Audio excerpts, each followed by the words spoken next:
Right. Drive slides here. So I'm Kayla Underkoffler. I am the Director of AI Security and Policy Advocacy with Zenity. And I'm so excited to be here today to walk you through our number one, hopefully, number one risk, which is agent goal hijack. A quick little display of the journey here for this specific risk entry. We started with calling it behavior. It was about behavior manipulation.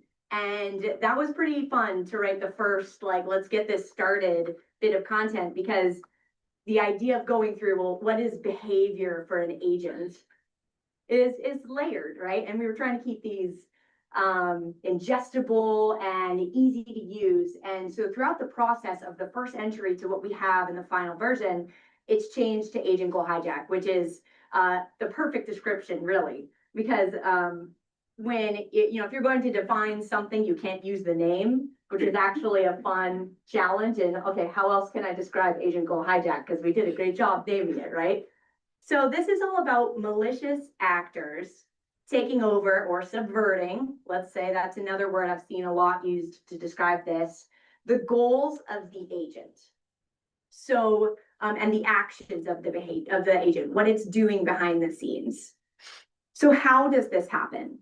So what we have here is the powerful autonomy of an agent. Right? If it's not autonomous, it's not an agent. That's a requirement.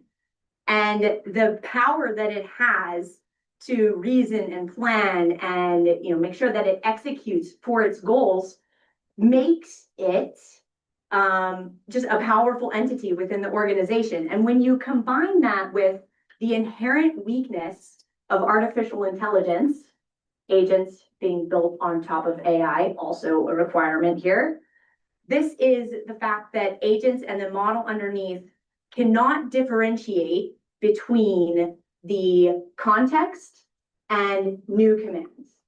So with that inability to discern when am I hearing something new versus when am I ingesting something that's going to help provide an answer or help execute against the goal, it leaves the agent incredibly vulnerable to, we already said prompt injection, we've heard too much of today. It's not the only attack vector we're concerned about here, but it's definitely one of the most concerning, right? So when we're talking about prompt injection, we have direct prompt injection, indirect prompt injection. In this case, when we're talking about agents, indirect prompt injection is definitely one of the most concerning, because when you have an agent that's going out gathering context, that's the point, it's interacting with the world that it's trying to provide information around, it's consuming everything it can. And in that process, if there is a malicious plan with indirect prompt injection that's meant to change the goals, to subvert the goals of the agent, that's where we have this gap. So the other thing I'll point out here is that, of course, this is very challenging to detect, because again, the agent's not going to raise any red flags. It's not going to say, hey, all of a sudden my goals have been changed and I feel like there's a problem. It's just consuming the content and moving on. So we're going to talk about mitigation. It's already been covered a little bit today, even just with some of what we've talked about. So what's the risk here? Well, with great power, right? Agents have to be powerful to be useful. We want them to be useful. That's the goal. So obviously the top level is compromise of your agent. That's probably a pretty big deal. Compromise of any software and application in your environment is a big deal. It's especially a big deal here with our agents. The great power of connecting to tools, again, also a requirement for it to be an agent, is the access and the ability to invoke tools to accomplish the goal. That leaves us open to the risk of the abuse of tools. And there's a whole plethora of additional things we'll talk about today where the tool connection is critical here. But of course, in the end, what resides in our tools? Our most critical data, what resides in the knowledge resources that our agent is interacting with, our most critical data. So data exfiltration, of course, just one of the other end risks for this. Are there real world examples? Yeah, a couple.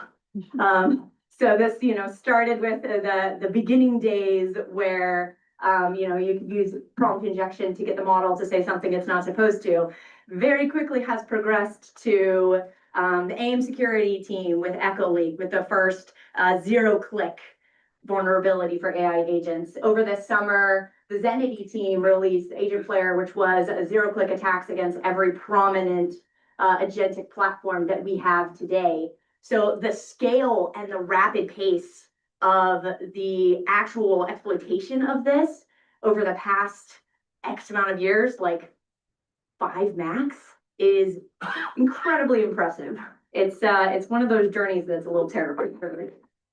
So there's plenty of real world examples of this that we have seen today.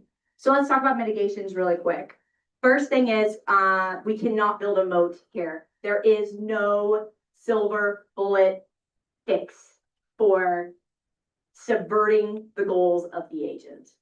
We cannot do that because it's inherent weakness in artificial intelligence. Until we fix that, there is no silver bullet here. We cannot presume that we will build a firewall and be able to block every single prompt that might ever impact our agents, because you're competing with human ingenuity. You'll never be able to successfully block that 100%. So the only way forward is defense in depth. Of course, trust none of the things. I could have said zero trust there, but then, I would have got some eye rolls. So trust none of the things instead. Especially, of course, the natural language inputs, which is kind of everything here, right? Enforce principle of least privilege. This is another one of those lofty practices, but when you're dealing with your agent, especially focusing on tooling, does the agent have to have the level of access it's been given with the tools it's been given access to? Really be critical in that component.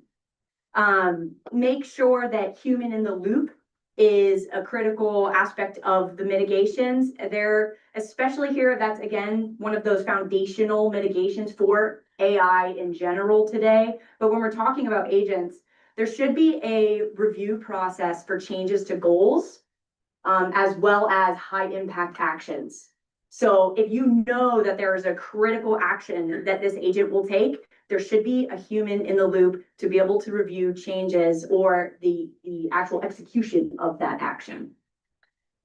Ensure comprehensive logging and continuous monitoring. So this is one of those things where we're not just watching the prompts, the inputs and the outputs. Karen talked about this already. We have to watch the entire activity path of the agent. There's so much that happens behind the scenes of the first input and the output at the end. So you have to make sure you're watching that trail of breadcrumbs all the way along, because it's those slight adjustments, those slight deviations from what the agent should be doing. That's where you'll get your indicator of compromise. That's where you'll get your trigger saying, hey, you should probably investigate this.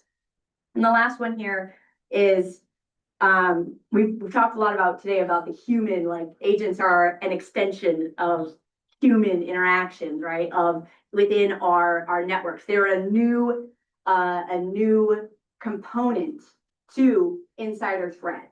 And because that is the case, we need to be modifying our established insider threat programs, which hopefully everybody has, watching the people within your organization to be sure they're not doing something they're not supposed to.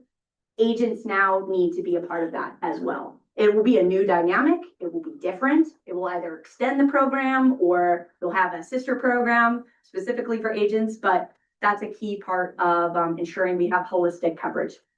So that's my TED Talk for ASI 1, and I'm going to pass it over to Yevgeny, who's going to talk about supply chain. Thank you.